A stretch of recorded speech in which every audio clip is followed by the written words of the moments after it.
Usually, rebuilding a dominant sports squad is a lot like managing a long-term investment portfolio. You buy 18-year-old prospects, you let them mature in your system, and you rely on the compound interest of their development over half a decade. Yeah, that's the classic model. It's safe. Right, it's safe. But if you look at what is happening at Real Madrid right now, in mid-June 2026, they have entirely liquidated that retirement fund.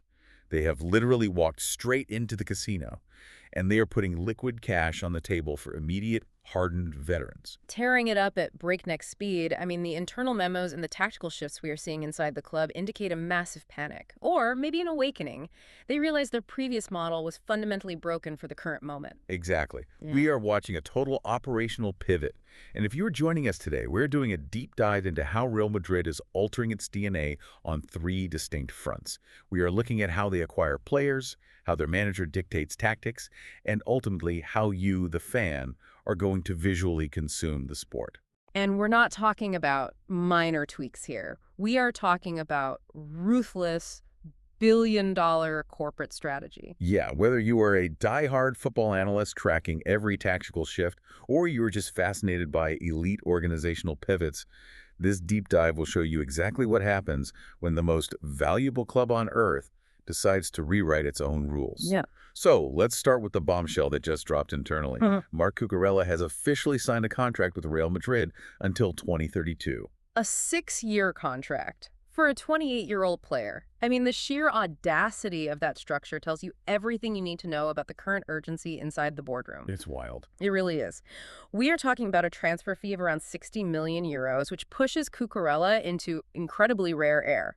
Look at the internal numbers based on cumulative transfer fees across his career. He has now generated 156 million euros. Wait, that makes him what, the second most expensive defender in the history of the sport? Exactly. Sitting just millimeters behind Matthijs de Ligt, it is an astronomical investment for a guy pushing 30. Which is insane when you consider the surgical nature of how this deal went down. Because we know that Barcelona and Atletico Madrid were both heavily in the mix. They desperately wanted him. Oh, they were scrambling. Right. But while those front offices were trying to structure, amortized payments over 5 years and asking the player to just wait for them to balance their books, Real Madrid bypassed the negotiation phase entirely. They dropped immediate liquid cash on the table. It completely froze their rivals. Because cash flow is the ultimate weapon in modern football. When a club like Barcelona asks a selling team to accept payments spread out over 4 years, they are effectively asking for a massive favor. Yeah, and in this market, no one is doing favors. Absolutely not. Real Madrid walked in and offered financial certainty in an incredibly volatile environment. But, the inside tracks show there's a massive emotional and human element that closed this deal just as much as the money.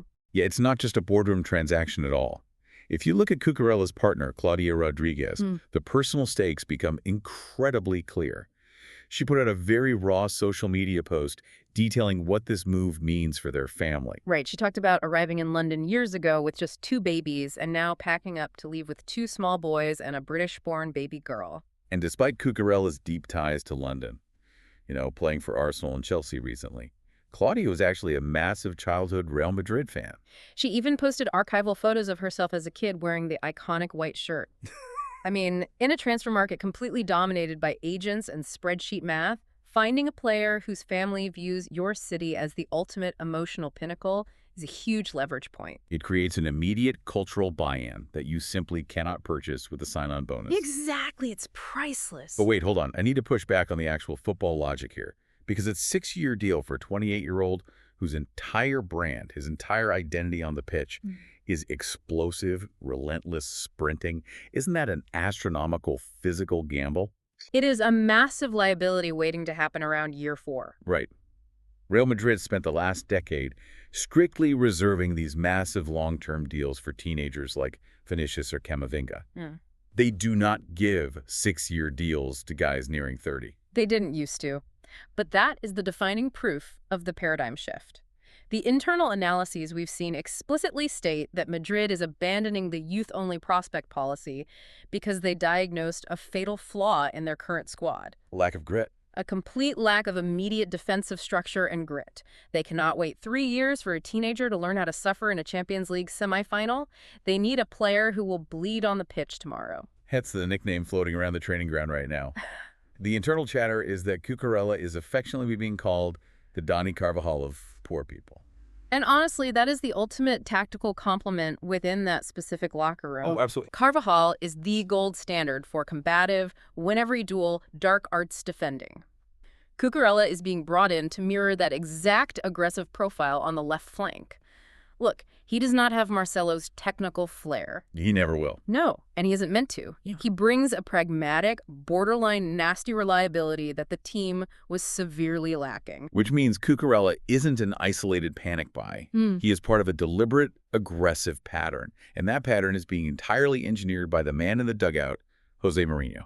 Mourinho has essentially taken the keys to the entire sporting project. He evaluated the squad he inherited, looked at all the smooth technical brilliance, and determined it was just far too soft to survive a grueling 9-month campaign. He is demanding muscle. Okay. You just look at the veteran names arriving alongside Cucurella.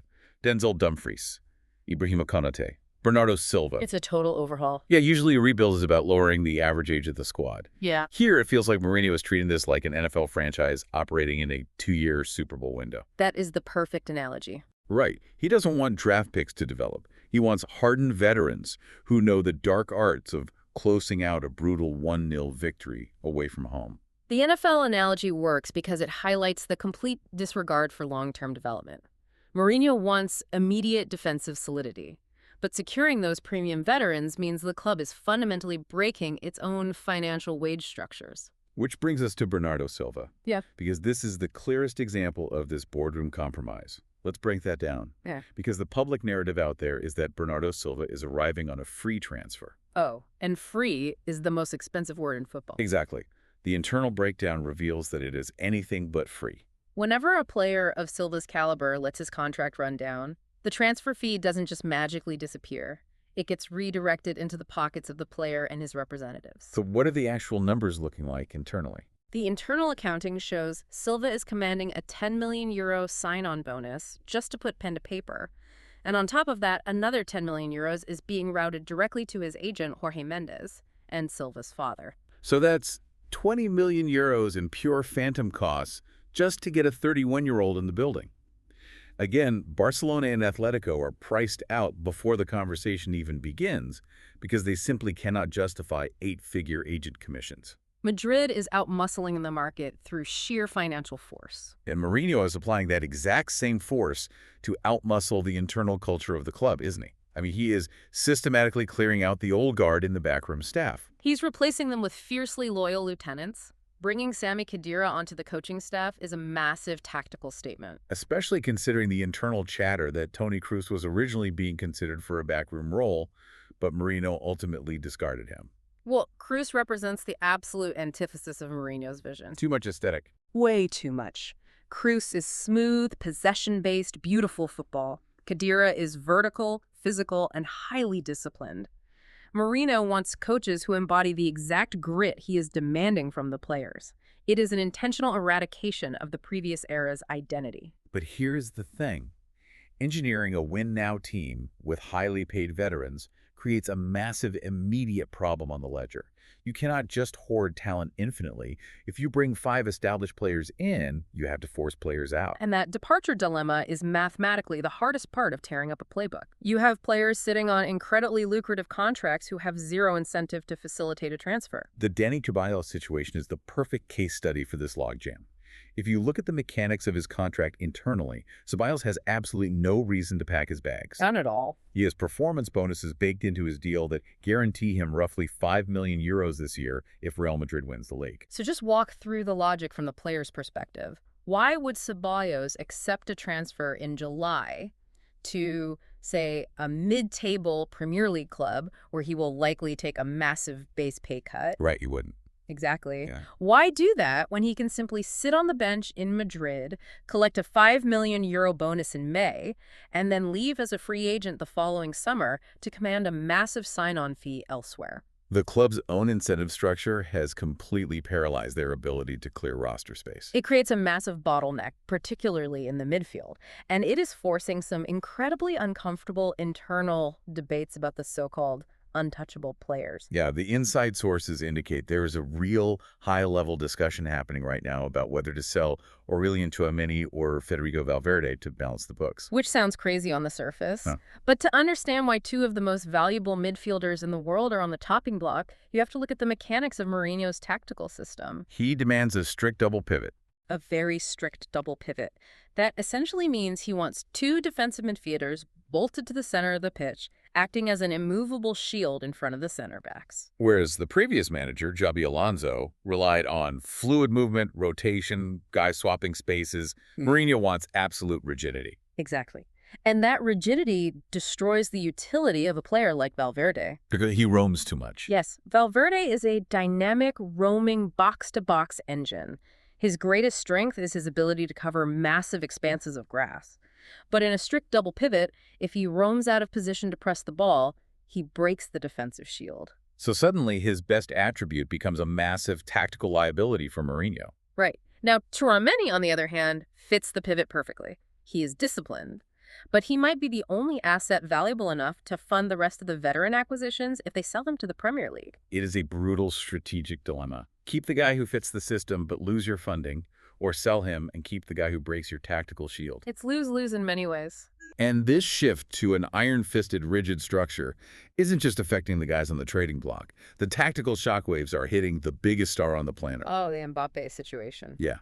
Ahead of the 2026 World Cup, Kylian Mbappe made a very deliberate, highly publicized admission that he fundamentally must start working harder in defense. It is a fascinating piece of public relations because internally, the data shows we actually saw a glimpse of a defensive Mbappe early last season. Really? Yeah, when Xabi Alonso first took over, Mbappe was tracking back, pressing fullbacks, genuinely committing to the defensive phase. But that didn't last, did it? No, as the season ground on, that commitment completely evaporated. He reverted to resting up top, just waiting for the counterattack. So reading between the lines of these insider moves, is Mbappe suddenly experiencing a genuine philosophical awakening about the beauty of team defense? Or is he looking over at the new veteran signings, looking at the manager, and realizing that under Mourinho, if you don't track back, you do not see the pitch? It is purely a survival instinct. There are no passengers in a Mourinho system. The era of the laissez-faire, free-flowing attack where the superstars are totally exempt from defensive duties is dead at Real Madrid. Dead and buried. Mbappe is brilliant at reading the geometry of the pitch, but he is equally brilliant at reading the political climate of a locker room. He is making these declarations because he knows the culture has shifted.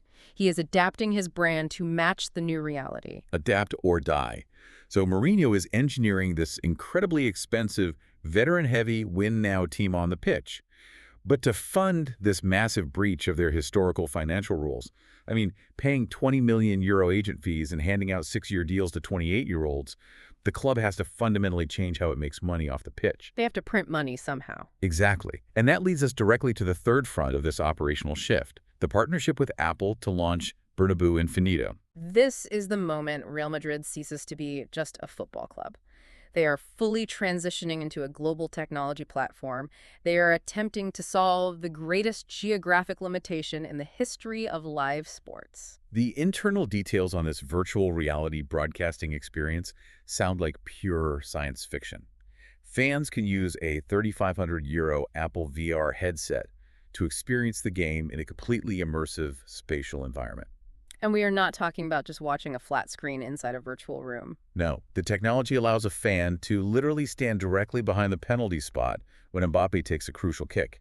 You can sit in the ultra-exclusive VIP boxes. You can even stand inside the locker room while Mourinho delivers his pre-match tactical briefing. The visceral details are what make it revolutionary. It's the spatial audio tracking the sound of studs scraping across the grass, the roar of 80,000 physical fans cascading down from above you. It's incredibly immersive. Yeah. But, you know, the timing of this project leaking internally is what truly matters. Oh, the political context here is everything.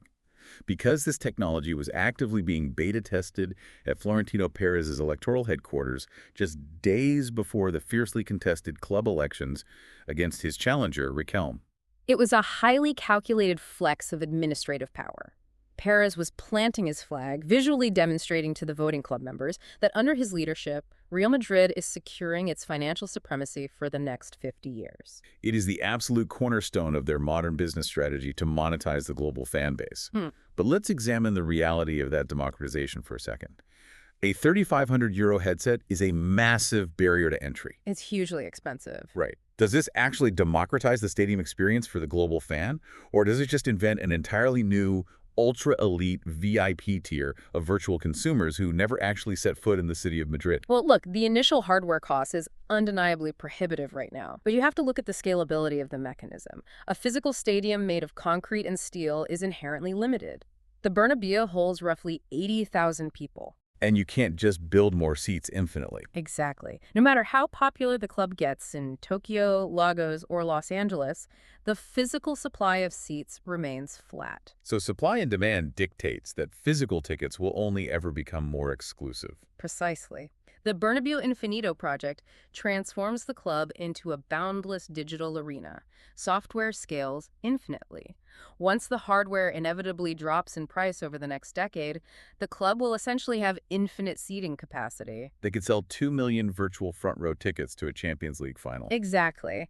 The economic implications for broadcasting rights and matchday revenue are absolutely staggering. It completely breaks the traditional financial ceiling of a sports franchise. It is a total reinvention of what a sports team even is. So if we pull all of these threads together, the portrait of Real Madrid in June 2026 is just breathtaking. It's a completely different club than it was 2 years ago. Completely. They have entirely liquidated their youth development strategy to hand long-term contracts to hardened 28-year-old veterans like Cucurella. They are willingly absorbing massive phantom costs to secure immediate tactical muscle. They're burning the ships. Inside the locker room, Mourinho has instituted a regime so rigid that even Kylian Mbappe is publicly pledging to defend. And simultaneously, the boardroom is leveraging Apple VR to bypass the physical limitations of their own stadium, chasing a future of infinite digital revenue. It is the ultimate case study in institutional agility. You know, when an elite organization senses its dominance slipping, it doesn't just tweak the margins. It executes a ruthless, total overhaul of its own identity. They didn't just renovate the historic house, they leveled it to pour a completely new foundation. But as we wrap up this deep dive, there's a fascinating psychological wrinkle hidden inside this technological leap that I want to leave you with. Oh, this is the really wild part. Yeah, if the Bernabeu Infinito scales the way the club projects internally, we are looking at a near future where millions of fans are virtually standing on the actual pitch. Imagine being a player, knowing that a fan in Seoul or New York is standing virtually right over your shoulder, scrutinizing your breathing, tracking exactly where your eyes go before you make a pass. It's intense. How will that unprecedented microscopic level of spatial scrutiny change the psychology of the athletes? Are we entering an era where players aren't just performing for the 80,000 screaming fans in the stands, but are actively being haunted by millions of invisible digital ghosts standing right next to them on the grass? Think about that.